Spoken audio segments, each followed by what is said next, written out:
people continue to cross over illegally as they have for, what, 100 years, 200 So years? it's the same. I think that one of the funny things that has That's not happened is honest. that for months, I'm sorry, I think we're talking over each other.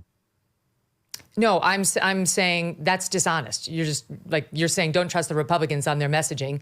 David Pakman gets demolished on the Megyn Kelly show as David Pakman tries to make excuses and defend the current administration's failures, and Megyn Kelly and her guests call out David Pakman's BS. And I don't think I've ever seen David Pakman debate anyone genuinely. I feel like David Pakman always has this soft, condescending, and dismissive way he debates, and I think Megyn Kelly sees it too, as Megyn Kelly does not let up and stays on soy boy David Pakman. So let's jump in, folks. Incredible desperation. And I have to say, Hogan, this is not a personal attack in any way. You seem like a really nice guy. We don't know each other. There's almost an affirmative action with these Trump folks where if these were football coaches that had lost everything for a decade, Kayleigh McEnany wouldn't be on Fox News. We wouldn't be going to Hogan and saying, give us your state. They've lost everything. And somehow, through some kind of affirmative action, I guess we still hear from them, but they're desperate, Megyn, because this has gone sideways for a decade. Wait, what are you suggesting, David, that because the Republicans have had a rough couple of electoral cycles, everyone who is on Team Trump should just go underground? They shouldn't speak anymore, No, even though he's going to be the Republican nominee? No, I'm glad to hear from Hogan, but there's a degree to which we would say, wait a second, how could his analysis, or it's not about Hogan, how could any of these analyses really accurately reflect reality when these are the analyses that lost them everything in what, 4 or 5 elections in a row? I would approach it with caution. Go ahead, Hogan. What do you think of that? Yeah. Okay. Let's unpack that. By that rationale, I guess we should never hear from Hillary Clinton again either, because she lost. Any Democrat who loses an election, you can't hear from them. Anybody who worked in a White House, worked in administration, shouldn't have a say-so in what's going on in this country. Of course, this is a battle between those who love America and those who hate America, because the positions of both parties they've been clearly articulated now for a long time. And so I think moving into 2024, as we kind of reset, and now we've lived under the failed policies of Joe Biden for the last 4 years, where Americans have been kicked in the teeth. They can't afford gas and groceries. Crimes are spiking all over their communities. Wars are breaking out all over the world. The southern borders bringing in, fentanyl, killing our American citizens, human trafficking, child smuggling. It's all up. I think the stark reality of the fact that we've got an upcoming election where these two men uniquely have a record, not as a governor saying, if you elect me, I promise I'll do this. I'm a senator. I did this for my state. Both of these folks were president. The records are stark. And the juxtaposition where we used to have to point back to Reagan, Megyn, you just played an incredible speech.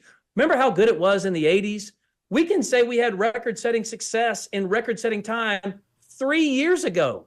It took one guy and his demented policies to tear us down this quickly.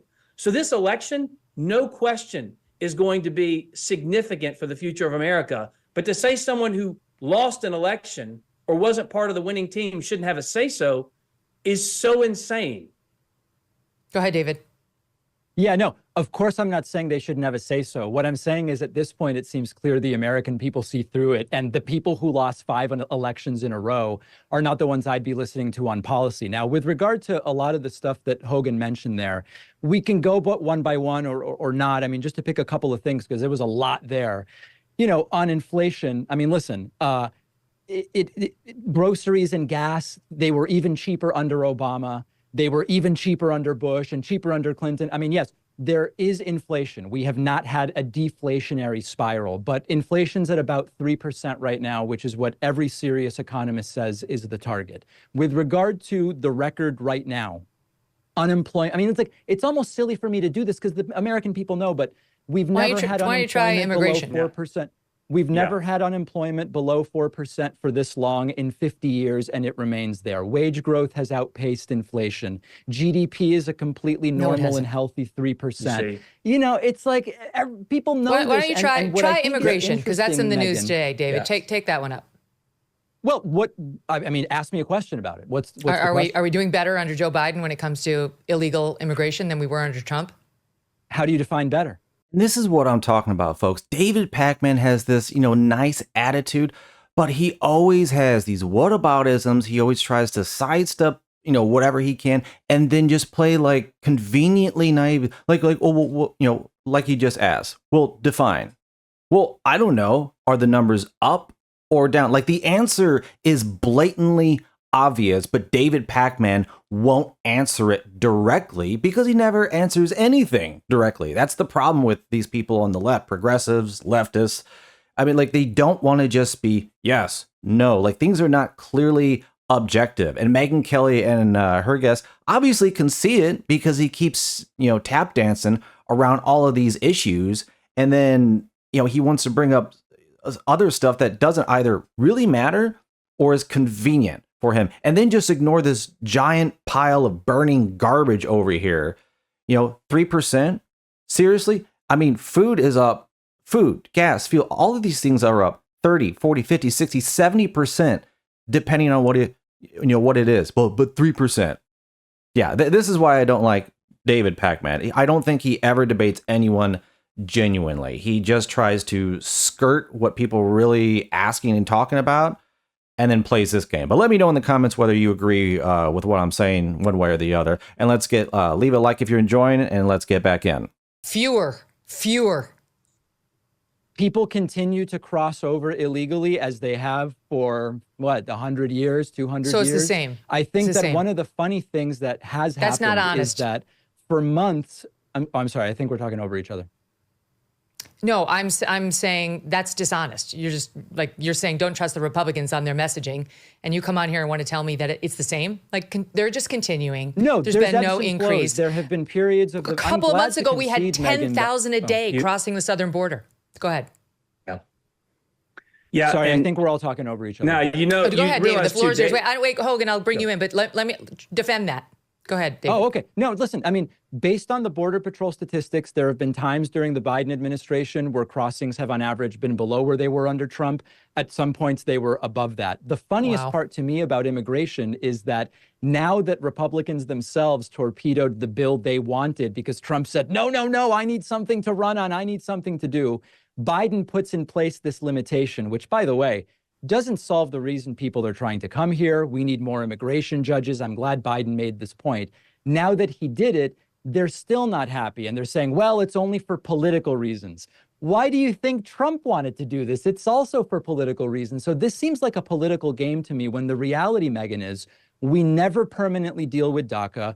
We never permanently deal with the reasons people even want to come over here in the first place. It's a lame political football.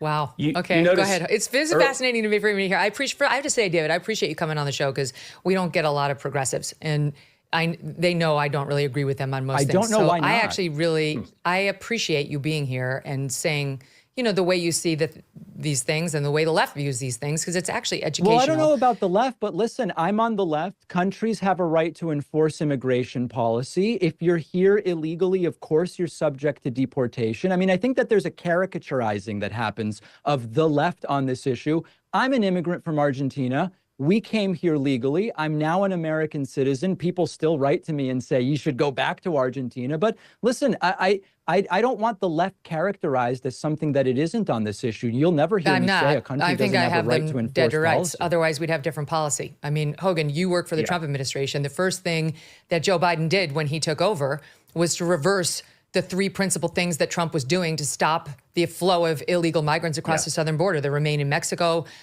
program, the asylum seekers en masse, and the construction of the border wall. He shut it all down. He sold off all the parts. You couldn't even try to rebuild the wall thanks to what he did. Yeah, there was. Go ahead, Hogan. All right. Folks, this is what I'm talking about. David Pakman is just full of BS because there's like 75,000 tons of material sitting on the border that have been sitting there for years that were stopped by Joe Biden and Kamala Harris, right? There was construction. And the fact that you don't want to even admit that like illegal immigrants are coming across tenfold, 20-fold, and not acknowledge that as a serious problem. Oh, well, we've always had illegal immigrants. It's always been a problem. This is what I'm talking about. This soft, dismissive, deceptive whatever garbage that David Pakman pushes. Megyn Kelly obviously sees through it. I'm sure you can see through it, and I can see through it. But yeah, like, it's a huge problem we have on our southern border. And to say that illegal immigration is a crime, okay, if the federal government wants to allow more of that, then the federal government is intentionally increasing the number of crimes being committed against its own people. Like, let that sit in. I wish Megyn Kelly would ask David Pakman that question. But let me know in the comments what you think about what Megyn Kelly had to say to David Pakman. Thanks for watching. Like, subscribe, take care, and I'll see you folks on the next one.